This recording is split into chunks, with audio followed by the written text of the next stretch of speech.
اعوذ باللہ من الشیطان الرجیم بسم اللہ الرحمن الرحیم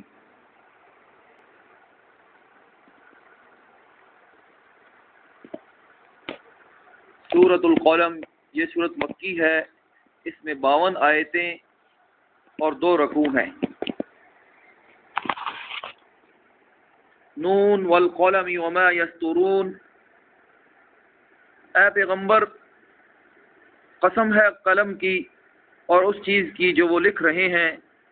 ما انت بنعمت ربک بمجنون، اپنے پروردگار کے فضل سے تم دیوانے نہیں ہو۔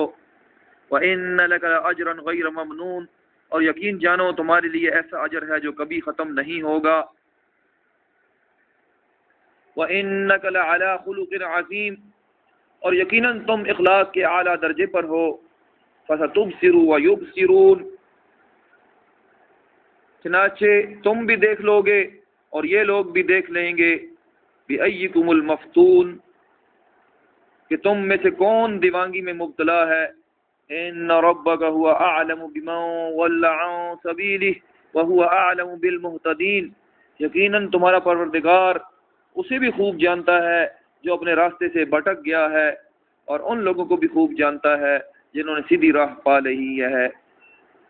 فلا تطع المکذبین، لہذا تم ان کی باتوں میں نہ آنا جو تمہیں جھٹلا رہے ہیں۔ ودوا لو تدہنون، یہ چاہتے ہیں کہ تم ڈھیلے پڑ جاؤ تو یہ بھی ڈھیلے پڑ جائیں۔ ولا تطع المکذبین ولا تطع كل حلاف مہین، اور کسی بھی ایسے شخص کی باتوں میں نہ آنا جو بہت قسمیں کھانے والا بے بکت شخص ہے۔ ہمازٍ مشاء بنمیم، طعنے دینے کا عادی ہے، چغلیاں لگاتا پھرتا ہے۔ مناع للخیر معتد اثیم، برائی سے روکنے والا، زیادتی کرنے والا بد عمل ہے۔ عتل بعد ذلک زنیم، بد مزاج ہے اور اس کے علاوہ نچلے نسب والا بھی۔ ان کان ذا مال وبنین، صرف اس وجہ سے کہ وہ بڑے مال اور اولاد والا ہے۔ اذا تتلی علیہ آیاتنا قال اساطیر الاولین، جب اس کے سامنے ہماری آیتیں پڑھ کر سنائی جاتی ہیں تو وہ کہتا ہے کہ یہ پچھلے لوگوں کی کہانیاں ہیں۔ سنسمہ علی الخرطوم، عن قریب ہم اس کی سونڈ پر داغ لگا دیں گے۔ انا بلوناہم کما بلونا اصحاب الجنہ اذ اقسموا لیصرمنها مصبحین، ہم نے ان یعنی مکہ والوں کو اسی طرح آزمائش میں ڈالا ہے جیسے ایک باغ والوں کو اس وقت آزمائش میں ڈالا تھا جب انہوں نے قسم کھائی تھی صبح ہوتے ہی ہم اس باغ کا پھل توڑ لیں گے۔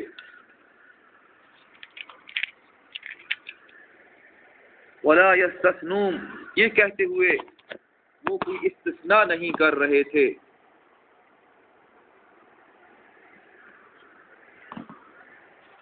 فطاف علیہا طائف من ربک وهم نائمون، پھر ہوا یہ کہ جس وقت وہ سو رہے تھے اس وقت تمہارے پروردگار کی طرف سے ایک بلا اس باغ پر پھیرا لگا گئی۔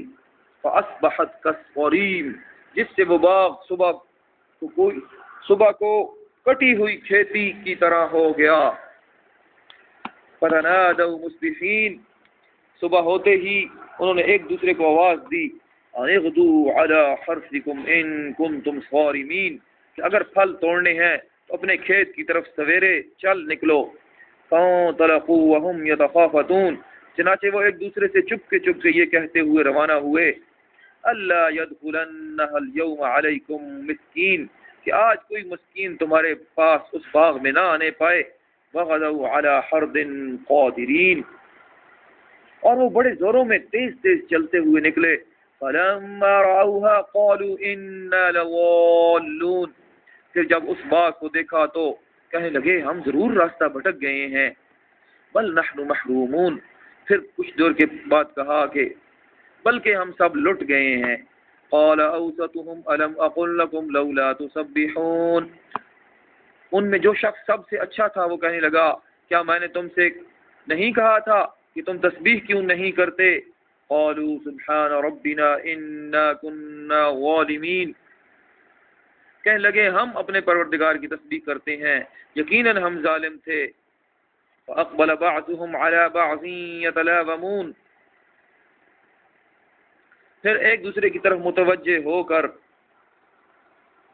ایک دوسرے کو ملامت کرنے لگے۔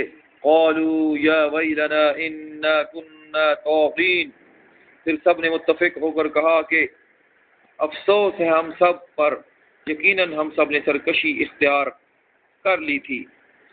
عسى ربنا ان يبدلنا خيرا منها انا الى ربنا راغبون، کیا بعید ہے کہ ہمارا پروردگار ہمیں اس بات کے بدلے اس سے اچھا عطا فرما دے۔ كذلك العذاب ولعذاب الآخرة اکبر لو كانوا يعلمون، بے شک ہم اپنے پروردگار کی طرف رجوع کرتے ہیں، عذاب ایسا ہی ہوتا ہے اور آخرت کا عذاب یقیناً سب سے بڑا ہے، کاش یہ لوگ جانتے۔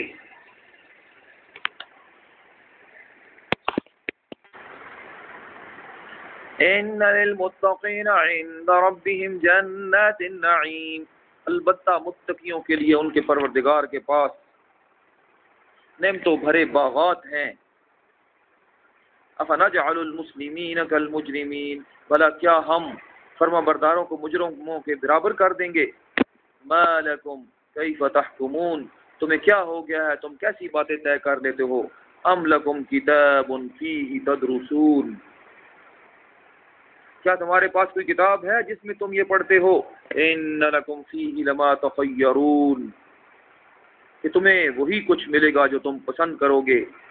ام لکم ایمان علینا بالغۃ الی یوم القیامۃ ان لکم لما تحکمون، یا تم نے ہم سے قیامت کے دن تک باقی رہنے والی قسمیں لے رکھی ہیں کہ تمہیں وہی کچھ ملے گا جو تم طے کرو گے۔ سلہم ایہم بذالک زعیم،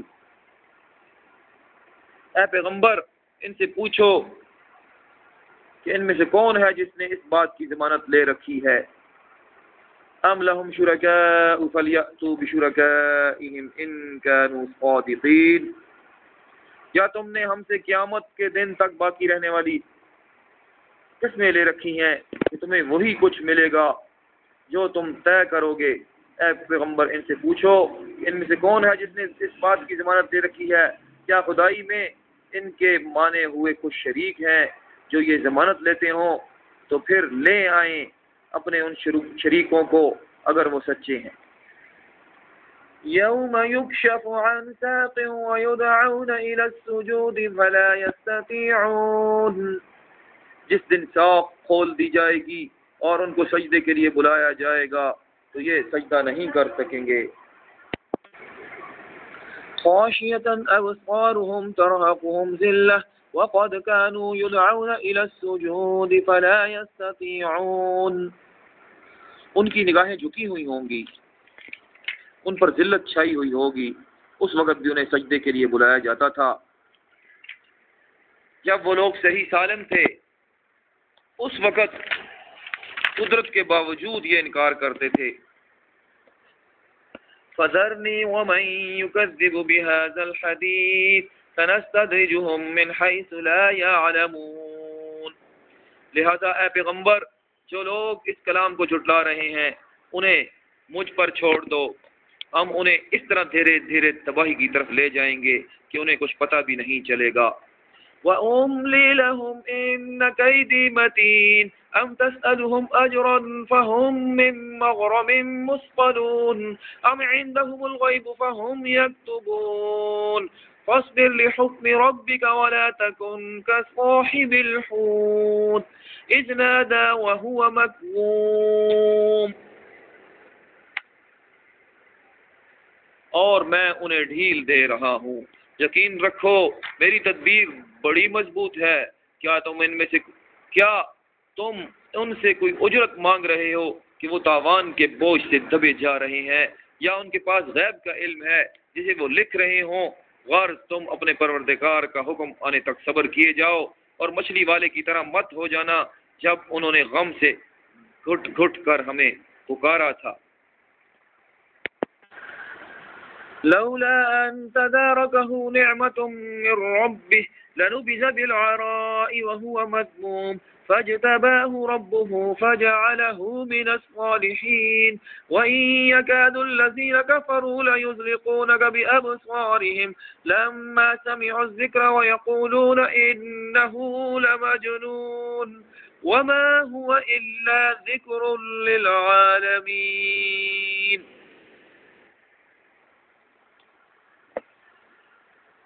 اگر ان کے پروردگار کے فضل نے انہیں سنبھال نہ لیا ہوتا تو انہیں بری حالت کے ساتھ اسی کھلے میدان میں پھینک دیا جاتا، پھر ان کے پروردگار نے انہیں منتخب فرما لیا اور انہیں صالحین میں شامل کر دیا۔ جن لوگوں نے کفر اپنا لیا ہے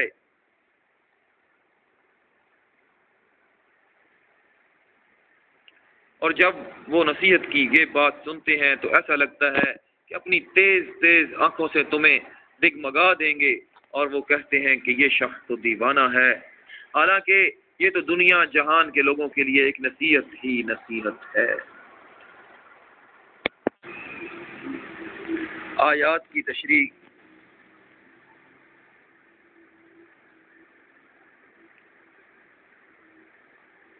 یہاں حرف نون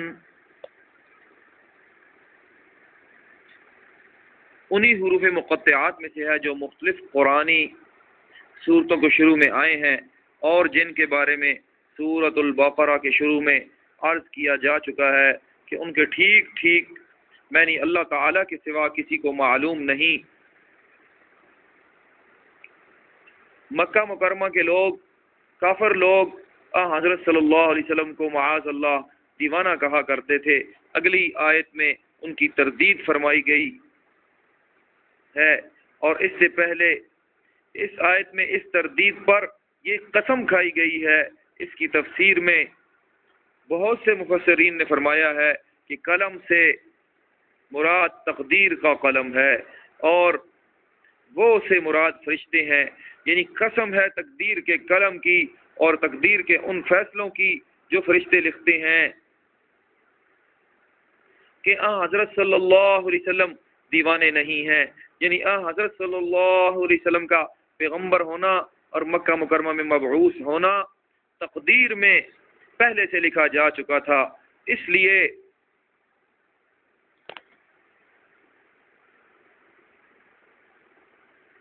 آپ اگر اللہ تعالیٰ کا پیغام دنیا والوں تک پہنچا رہے ہیں تو ان میں سے تو اس میں نہ کوئی غیر معقول بات ہے اور نہ اس پر کسی کو حیرت ہونی چاہیے۔ دوسرے بعض مفسرین نے فرمایا ہے قلم سے مراد عام قلم ہے اور جو کچھ وہ لکھ رہے ہیں اس سے مراد عام لوگوں کا لکھنا ہے۔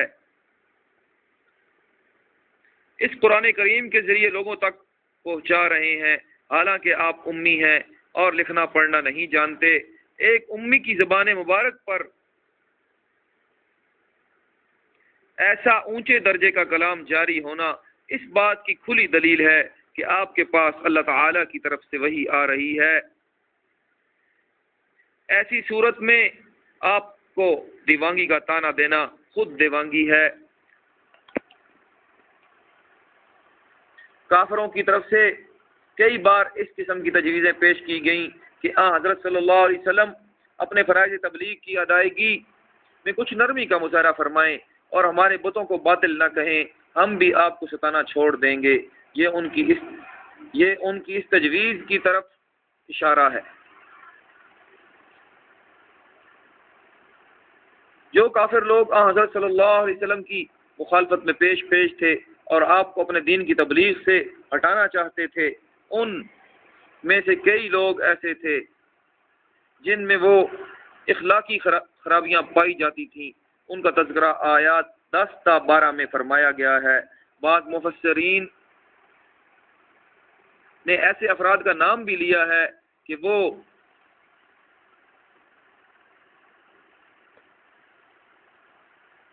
اخنس بن شریک، اسود بن عبد یغوث یا ولید بن مغیرہ تھے۔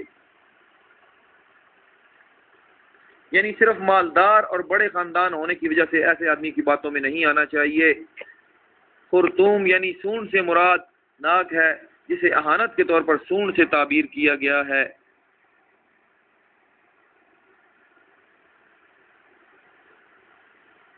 اور مطلب یہ ہے قیامت کے دن ایسے شخص کی ناک کو داغ پر اس پر ایک بدنما نشان لگا دیا جائے گا، جس سے اس کی مزید رسوائی ہوگی۔ مکہ مکرمہ میں بعض مالدار کافروں کو یہ زعم تھا اگر اللہ تعالی ہم سے ناراض ہوتا تو ہمیں مال اور دولت سے نہ نوازتا، جیسا کہ سورہ مومنون میں اللہ تعالی نے ان کے اس خیال کا ذکر فرمایا ہے۔ یہاں اللہ تعالی یہ فرما رہے ہیں کہ ہم بعض اوقات کسی کو مال و دولت اس کو آزمانے کے لیے دیتے ہیں، اور اگر وہ اس پر اللہ تعالیٰ کا شکر ادا کرنے کے بجائے ناشکری کرے تو اس پر دنیا ہی میں عذاب آ جاتا ہے۔ چنانچہ ان آیات میں اس طرح کا ایک واقعہ بیان فرمایا گیا ہے کہ اہل عرب میں مشہور تھا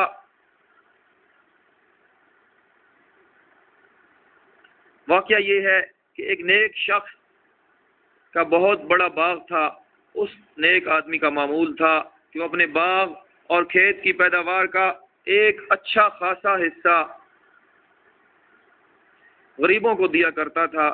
جب اس کا انتقال ہوا تو اس کے بیٹوں نے یہ طے کیا کہ ہمارا باپ بے وقوف تھا جو اتنی ساری پیداوار غریبوں کو دے کر اپنی دولت میں کمی کر دیتا تھا۔ اب ہم باغ کی کٹائی کریں گے تو ایسا انتظام کریں گے کہ کوئی غریب آدمی وہاں آنے ہی نہ پائے۔ اس کے نتیجے میں جب وہ کٹائی کے لیے پہنچے تو اللہ تعالیٰ نے ان کے باغ پر ایک ایسی آفت بھیج دی کہ وہ سارا باغ تباہ ہو گیا۔ اکثر روایتوں کے مطابق یہ واقعہ یمن کے شہر صنعاء سے کچھ فاصلے پر زروان نامی ایک علاقے میں پیش آیا تھا۔ یہ علاقہ اب بھی زروان کہلاتا ہے، اور میں نے دیکھا ہے وہاں چاروں طرف پھیلے ہوئے سبزے کے درمیان ایک کالے کالے پتھروں والا ویران علاقہ ہے، جس کے بارے میں مشہور ہے کہ یہی اس باغ کی جگہ تھی جو بعد میں آباد نہیں ہو سکی۔ اگلی بات،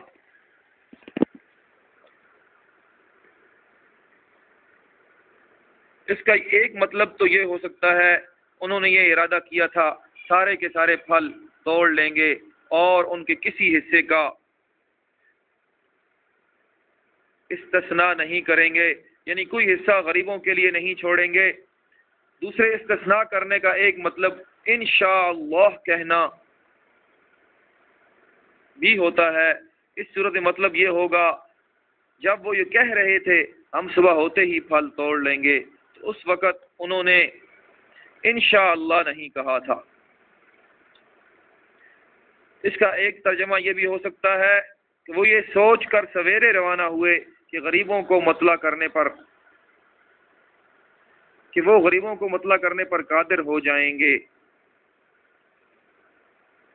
یعنی جب انہوں نے اپنے باغ کے پاس پہنچ کر دیکھا کہ وہاں درختوں کا نام و نشان ہی نہیں تو شروع میں یہ سمجھے کہ وہ راستہ بھٹک کر کہیں اور پہنچ گئے ہیں۔ ان بھائیوں میں سے ایک دوسرے کی بنسبت اچھا تھا، اس نے پہلے بھی بھائیوں سے کہا تھا اللہ تعالیٰ کا ذکر کرو اور غریبوں کو منع نہ کرو، لیکن بعد میں وہ بھی دوسرے بھائیوں کے ساتھ شامل ہو گیا تھا۔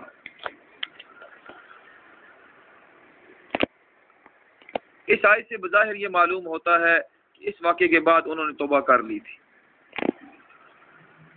بعض کافر یہ کہتے تھے اگر بالفرض ہمیں اللہ تعالیٰ نے مرنے کے بعد دوبارہ زندہ کیا تب بھی وہ ہمیں وہاں جنت کی نعمتیں دے گا، جیسا کہ سورہ سجدہ میں گزرا ہے۔ یہ آیتیں اس بے بنیاد خیال کی تردید کر رہی ہیں۔ ساق پنڈلی کو کہتے ہیں، اور اس آیت کی تفسیر بعض حضرات نے تو یہ فرمایا ہے پنڈلی کا کھل جانا عربی میں ایک محاورہ ہے جو بہت سخت مصیبت پیش آنے کے لیے بولا جاتا ہے۔ لہذا مطلب یہ ہے کہ جب قیامت کی سخت مصیبت پیش آئے گی تو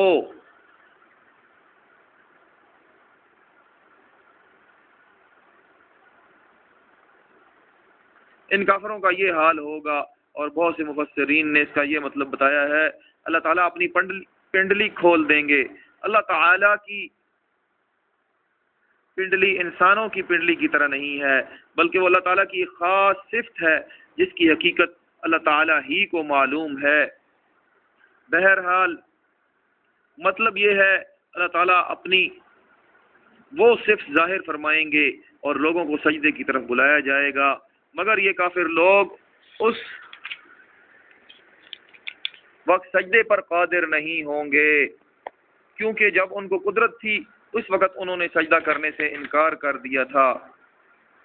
اس تفسیر کی تائید میں ایک صحیح حدیث بھی وارد ہوتی ہے۔ اس سے مراد حضرت یونس علیہ السلام میں ہیں، جن کا واقعہ سورہ یونس اور سورہ انبیاء اور سورہ صافات میں گزر چکا ہے۔ اس سے مراد وہ میدان ہے جہاں مچھلی حضرت یونس علیہ السلام کو اگل کر چلی گئی تھی۔ مطلب یہ ہے کہ مچھلی کے پیٹ سے نکلنے کے باوجود وہ اتنے کمزور ہو چکے تھے کہ ان کا زندہ رہنا بہت مشکل تھا، لیکن اللہ تعالیٰ نے اپنے فضل و کرم سے انہیں سنبھالا اور وہ دوبارہ تندرست ہو گئے۔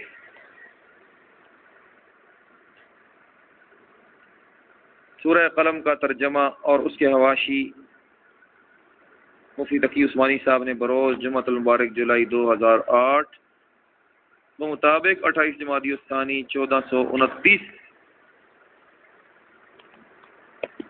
دبئی میں تکمیل کو پہنچے۔